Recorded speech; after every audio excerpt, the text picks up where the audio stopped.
আমার সংক্ষিপ্ত পরিচয় দিয়ে আজকের আলোচনায় কি জানবো, এমনি আলোচনা আজকে হবে না। আমি ভারত থেকে আসছি এমন না, কিন্তু আমি এদেশেরই সন্তান। এদেশ আমার মাতৃভূমি, আমার জন্মস্থান। বৃহত্তর যশোর, বর্তমান জেলা হচ্ছে নড়াইল। নড়াইল জেলা লোহাগড়া থানা নলদি ইউনিয়ন, গ্রামের নাম হচ্ছে নালিয়া। ওই গ্রাম আমার জন্ম। আমার পিতার নাম নিত্যগোপাল সরকার, ডাক নাম হলো নিতাই, মারা গেছে। আমার নাম ছিল অশোক কুমার সরকার, আমার ডাক নাম ছিল রানা। আমি গত 90 সালে ইসলাম গ্রহণ করছি, তখন আমি ডিগ্রি ফাইনাল ইয়ারের ছাত্র। 90 সালে ডিগ্রি কমপ্লিট হয়েছে মুসলমান হওয়ার পরে। এরপরে মাস্টার্স করছি ঢাকা ইউনিভার্সিটির থেকে। আবার যখন ঢাকা ইউনিভার্সিটিতে পড়ি, তখন ওর পাশে একটা প্রাইভেট কলেজে এলএলবিতে ভর্তি হয়েছিলাম। আমি এলএলবিও কমপ্লিট করে রাখছি। আমি কিন্তু কালাকোটের ব্যবসাও জানি, আমি একজন অ্যাডভোকেট। কিন্তু মাস্টার্স কমপ্লিট করার পর আমার কলেজের চাকরি ছিল, কলেজের লেকচারার হিসাবে চাকরি হয়েছিল। মাত্র 7 মাস চাকরি ছেড়ে দিলাম। যে মেয়েদেরকে পড়াইতে হয় বেপরদায়। আমি তো জাহান্নাম থেকে বাঁচার জন্য মুসলমান হয়েছি, আবার ওই চাকরি করবো যেই চাকরি করে জাহান্নামে যাওয়া লাগবে, অসম্ভব। আমি না খেয়ে মেরে যাবো, তবু ওই চাকরি করা আমার পক্ষে সম্ভব না। মাত্র 7 মাসের মাথায় চাকরি ছেড়ে দিলাম। চাকরি ছেড়ে দিয়ে মাদ্রাসায় ভর্তি হলাম ঢাকা মিরপুরে। বয়স্ক মাদ্রাসা চেনেন অনেকে আপনারা, মাদ্রাসা দারুর রাসাদ। ওখানে ভর্তি হয়ে দাওরা পর্যন্ত পড়াশোনা করছি আপনাদের দোয়ায়। বর্তমানে 3টা মাদ্রাসার প্রতিষ্ঠাতা পরিচালক আমি। আমার 3টা মাদ্রাসা বর্তমানে। আমার প্রথম মাদ্রাসা যেটা, ওটা দাওরা পর্যন্ত আপনাদের দোয়ায়, সাথে হেফসখানা কেরাতখানা সব আছে। আমার 2 নম্বর মাদ্রাসা জামাতে সরে বেকায়া পর্যন্ত, ওটার সঙ্গে হেফসখানা কেরাতখানা সব আছে। আর 3 নম্বর মাদ্রাসা আপনাদের এই মাদ্রাসার মতো নুরানি এবং হেফসখানা। এই 3টা মাদ্রাসার প্রতিষ্ঠাতা পরিচালক আমি। 3টা মাদ্রাসা চালাই।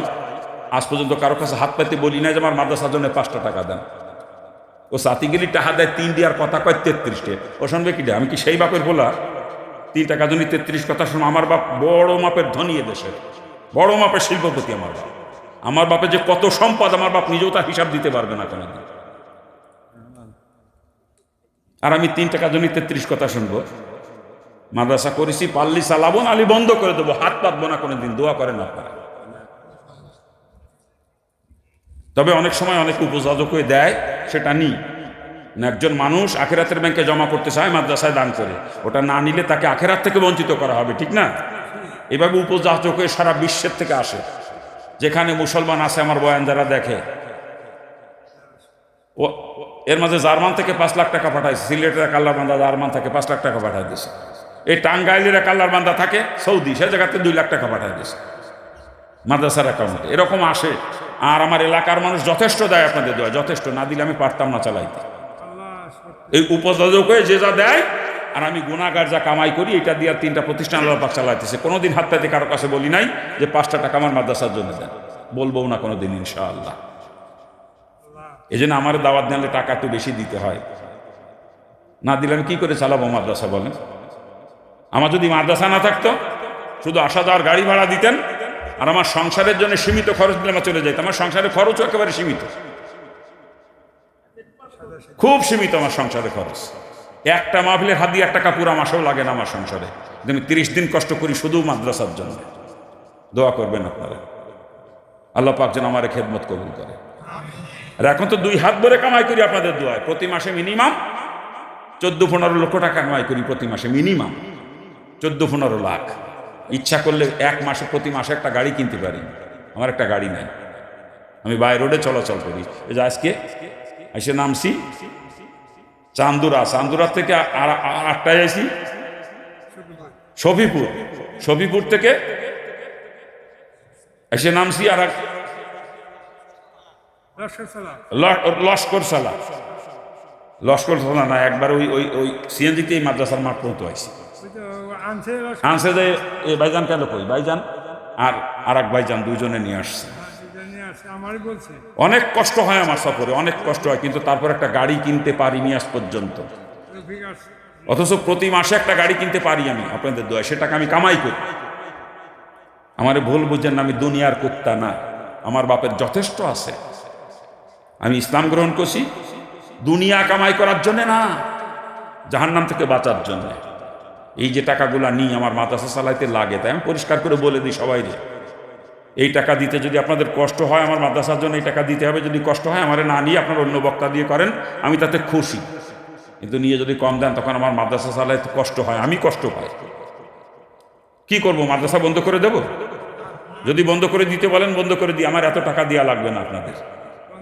শুধু আসা যাওয়ার গাড়ি ভাড়া আমার সংসারে সীমিত খরচ। এলে আমি দুনিয়ার আমি সম্পদ জমায় রেখে যাইতে চাই না দুনিয়া।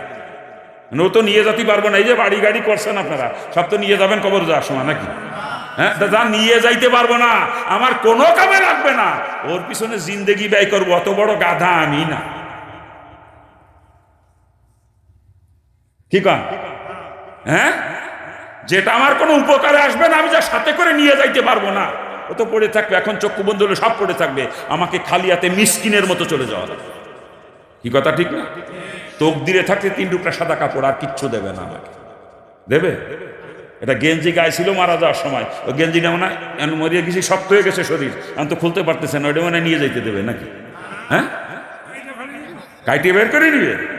দেয়া দেখছেন কায়দা, মাজায় সুতো দেয় আমার এলাকায়, তাগি বলে। আপনার এলাকায় কি কয় আমি জানি না, এলাকায় তাগি কয়, ওই কালো সুতো দিয়ে দেয়। আপনার মৃত্যুর সময় তাগি ছিল আপনার মাজায়, ওইটি মনে হয় নিয়ে যেতে দিবে নাকি? হ্যাঁ, কিসের নেশায় মেতে আসেন এ বিয়াক্কেলের গোষ্ঠী, যেখানে থাকতেও পারবেন না, যেখান থেকে কিছু নিয়েও যাইতে পারবেন না, এর পিছনে জিন্দেগি বরবাদ করতেছেন। এতটুকু বুদ্ধি হয়েছে আপনাদের, আপনারা তো গাদার থেকেও নিকৃষ্ট দেখতেছেন। হ্যাঁ,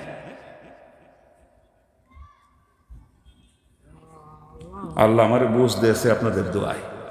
বাপের কোটি কোটি টাকা সম্পদ লাথি মেরে চলে আসছি জাহান্নাম থেকে বাঁচার জন্য। কারণ দুনিয়া এবং জান্নাত 2 টাকা আল্লাহ পাক কখনো একত্রিত করবেন না। দুনিয়ার মহব্বত যাদের অন্তরে আসে, ওই দুনিয়ার মহব্বত জাহান্নামের আগুনে পুড়িয়ে পুড়িয়ে পুড়িয়ে পুড়িয়ে যখন পরিষ্কার হবে, এরপরে আপনি জান্নাতে যাইতে পারবেন।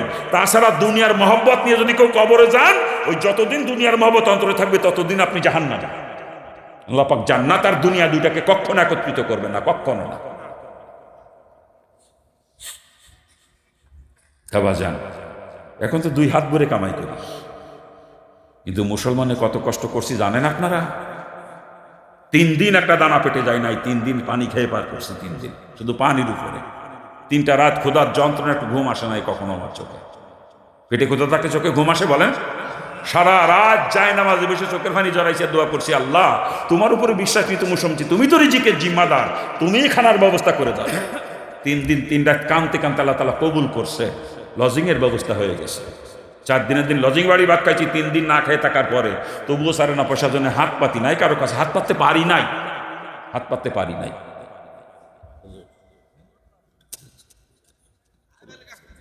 এত কথা কম, কি জ্বালায় ফেললাম আমি।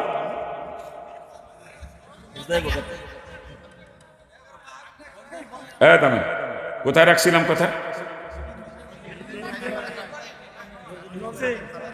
এরপরে পড়াশোনা শেষ করছে টিউশনি করে করে, কোনোদিন চারে না পয়সার জন্য হাত পাতি নাই, হাত পাততে পারি নাই আমি। আমার বাপ ধনী মানুষ, আমি যদি হাত পাতি ওই হিন্দুরা টিটকারি করবে, দেখছো এত বড় লোকের ছেলে আর আজকে মুসলমানের বিক্রি করে বেড়ায়, তখন ইসলামের বেইজ্জতি হয়ে যাবে। ইসলাম তো ভিক্ষাবৃত্তির ধর্ম না, যে ইসলামের জন্য বাপ মা ছেড়ে আসলাম, আত্মীয় স্বজন ত্যাগ করলাম, বাপের কোটি কোটি টাকা সম্পদ ফেলে চলে আসলাম, আবার আমার কারণ সে ইসলামের বেইজ্জতি অসম্ভব। আমি না খেয়ে মারা যাবো, তবুও হাত পেতে কখনো ইসলামকে কলঙ্কিত করব না। দোয়া করেন আল্লাহ পাক যেন কোনোদিন কারো মোকাপেক্ষা আমাকে না করে। কেউ করবেন না দোয়া?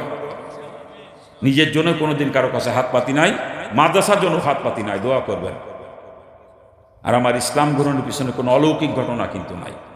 আমি 3টা ধর্ম নিয়ে দীর্ঘদিন পড়াশোনা করেছি, হিন্দু ধর্ম, ইসলাম ধর্ম, খ্রিস্টান ধর্ম, 3টা ধর্ম নিয়ে দীর্ঘদিন পড়াশোনা করছি। পড়াশোনা করার পরে হিন্দু ধর্মের কিতাবে তো ইসলামের ঘোষণা পাইছি, খ্রিস্টানদের কিতাবে তো ইসলামের ঘোষণা পাইছি, আর ইসলামই আমার কাছে সব থেকে ভালো লাগছে পড়াশোনার পরে। এই আমি মুসলমান হয়ে গেছি। দোয়া করেন। আমি হিন্দু ধর্ম নিয়ে বা খ্রিস্টান ধর্ম নিয়ে স্টেজে আলোচনা করা পছন্দ করি না, অনেক বক্তারা করে, ওগুলো আমি করি না। এমনি হিন্দুরা মাঝে মাঝে শুনতে আসে না, শুনতে শুনতে কোনোদিন আল্লাহ তাকে হেদায়েত দিয়েও দিতে পারে। কিন্তু আমি যদি স্টেজে উঠে ওদের ধর্মের বিরুদ্ধে বলতে শুরু করি, ওই লোকটা ওকে গালিগালাজ করতে করতে চলে যাবে, জীবন আজমাফিলির ধারও আর আসবে না। এতে লাভ হলে না ক্ষতি হলো।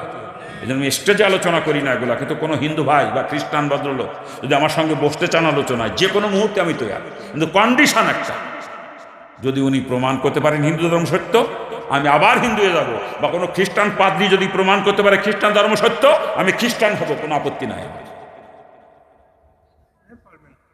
আর আমি যদি প্রমাণ করতে পারি ইসলাম ধর্ম সত্য, তাহলে ওনাদের মুসলমান হতে হবে। এই কন্ডিশনে যত বড় পণ্ডিত হিন্দু ধর্মের আর যত বড় পাদ্রীয় খ্রিস্টান ধর্মের, যেখানে বসতে চাবে সেখানে তো আর যখন তখন কন্ডিশনে একটা, আপনাদের দোয়ার বরকতে আমার সঙ্গে আলোচনায় বসে পর্যন্ত একজন উঠে যেতে পারেনি।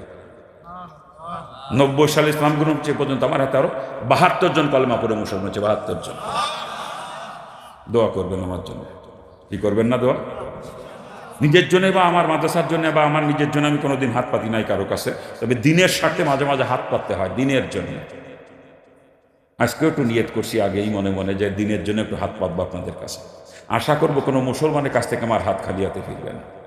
যে যেইখানে আছেন, মঞ্চে ময়দানে দাঁড়িয়ে বসে কোনো কৈফিয়ত চলবে না, মুসলমান হলে আমার হাতে দিতে হবে। আর যদি দিতে মন না চায়, আপনি করেন আমি হরিপদ, আপনার দেওয়া লাগবে না।